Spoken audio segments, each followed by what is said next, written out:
So the tradition here at Temple Micah is that the bar mitzvah asks the rabbi a question in anticipation of this day, and the rabbi responds with a letter. So here's my letter to Jude. Dear Jude, you asked me what events changed Jewish culture or the Jewish way of living the most. I really like this question, Jude, mostly because I love Jewish history. So fair warning, I packed a lot in here. Are you ready? All right. Before I answer the question, I do want to consider what we mean by an event. I think for this letter, I want to define it as moments immediately recognized as transformative, clear ruptures that mark an end and a beginning. So I'm not including things like the composition of the Mishnah, the birth of influential thinkers, or the invention of the printing press, whose significance only became clear over time. Although those things were monumental in the course of Jewish history, what I'm after are paradigm shifts. Kuhn. I'm after events that reframed reality. So with that in mind, here's what I would consider to be the major shifts in Jewish history. There are 4 of them. Shift number 1, the destruction of the Second Temple. Jude, the period of the early Israelite kings, the destruction of the First Temple and the Babylonian exile merits serious discussion, but the destruction of the Second Temple in 70 CE was the defining rupture in ancient Jewish history. When the Romans looted and burned the building in 70 after a brutal months-long siege of Jerusalem led by General Titus, later emperor, what they effectively did was dismantle the center of Jewish ritual and political life.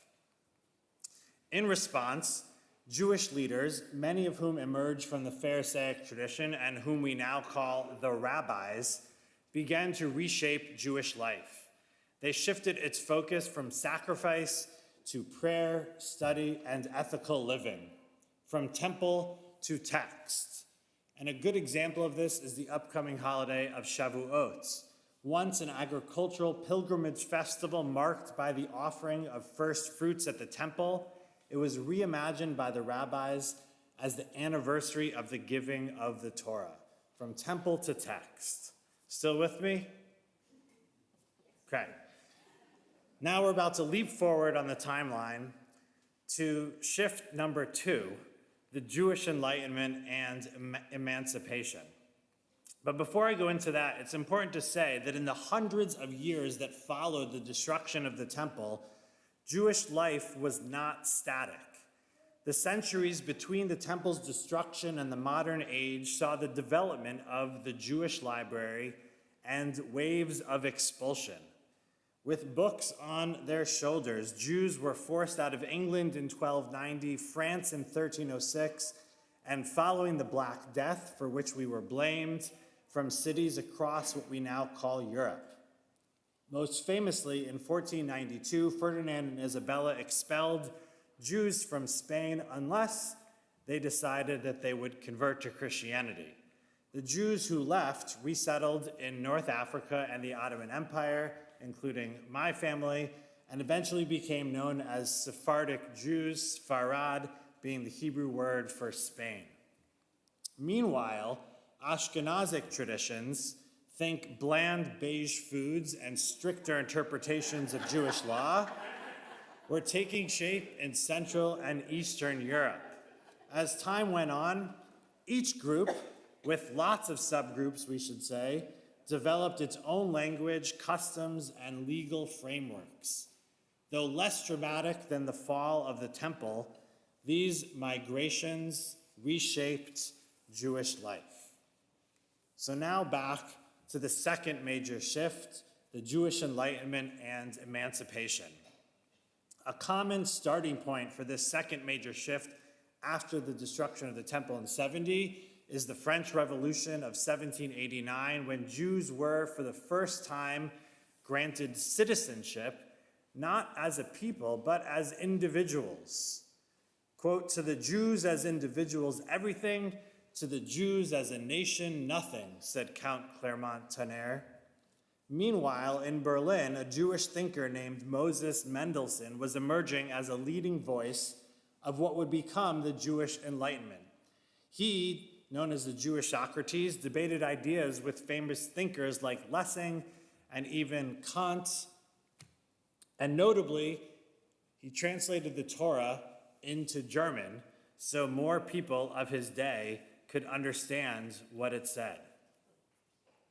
From Mendelssohn onward, from Yehuda Leib Gordon to Achad Ha'am, Smolenskin, and Mapu, Jews began stepping beyond the confines of the ghetto, entering a new modern world where Jewish identity was no longer inherited, but chosen. The chosen people became the choosing people. I heard that line, not mine, but it's good. The chosen people became the choosing people. And with that shift came a new set of questions in Jewish history.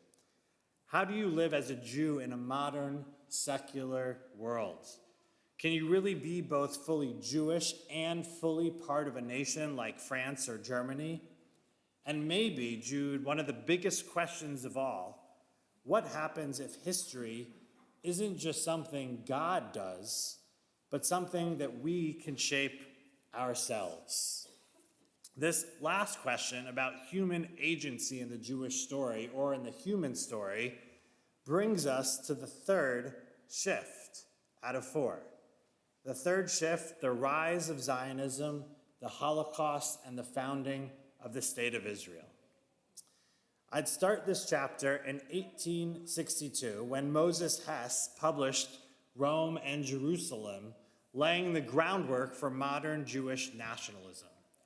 2 decades later, pogroms swept through Russia, sparking the first trickle of Jewish immigration to Palestine, including Ben Yehuda, the father of modern Hebrew. In 1897, Theodor Herzl convened the first Zionist Congress, and building on Hess turned an ancient longing into a modern political project. Herzl gave structure, language, and urgency to the dream of Jewish sovereignty. The Kishinev pogrom of 1903 only sharpens that urgency. What followed was a turbulent half-century. World War I, then the Balfour Declaration in 1917, which was Britain's pledge to support a Jewish homeland in Palestine. There were the Arab riots of the 1920s and 30s, and in 1939, the British White Paper all but closed the doors to Jewish immigration, just as European Jews were most in need of escape. There's a quiz after this on all the years I've mentioned. I hope you're taking notes. Going fast here, but the tragedy that many foresaw but could not prevent quickly unfolded. Exits were blocked, and 6 million Jews were murdered. In the aftermath came rebirth. In 1948, the United Nations recognized Israel as a sovereign state. For the first time in nearly 2,000 years, the Jewish people were not only a people of memory and diaspora, but once again, a people with a homeland. This was more than a political milestone. It was a civilizational rebirth, which reshaped Jewish identity yet again. New cities continued to be built, like Petach Tikva, Rishon LeZion, Zichron Yaakov, and Tel Aviv.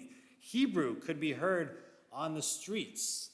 And this, Jude, leads us directly into the fourth and perhaps the most complex shift in Jewish life, grappling with sovereignty and exploring what it means to be Jewish in the modern world.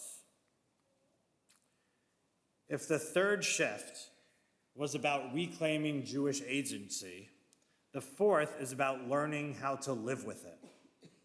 For the first time in nearly 2,000 years, Jews are not just surviving, we have power. But power brings its own complications. especially for people whose identity was shaped in powerlessness. We want to defend ourselves, but we are still learning how to do so without compromising our morals. The shift from being history's object to one of its actors is disorienting. And so even now, even with real strength, we sometimes feel exposed. Moral choices are hard. Old fears resurface, like the fear of violence simply for being in a Jewish space. This is the tension that we all live with. How do we honor a history of suffering while learning to wield power with integrity? That's just one of the many questions that we are asking ourselves in this fourth new stage of Jewish history, still learning how to be a people. Now to the present moment. It's too soon, I think, to say whether October 7th will be remembered as a historical rupture, but already people talk about October 8th Jews, those whose view of Jewish life changed overnight.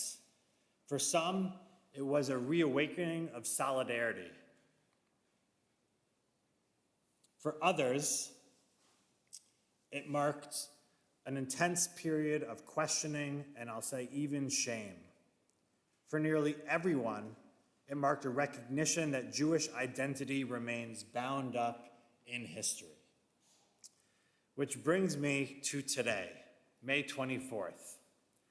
Your bar mitzvah Jude may not make tomorrow's history books, but it marks a turning point in your life, and your life is bound to the life of the Jewish people. So maybe the best answer to your question is this: Jewish history is shaped not just by major events, but by life cycle rituals, and then the questions we learn to ask from them, and the traditions that we carry forward because of them, and the ways in which we see ourselves and contribute to the ongoing story of the Jewish people. In stepping into Jewish adulthood, Jude, you've stepped into this ongoing story. Mazel tov, my friends, you are a good kid, and I can't wait to see how you help write what comes next. In admiration, Rabbi Beraha.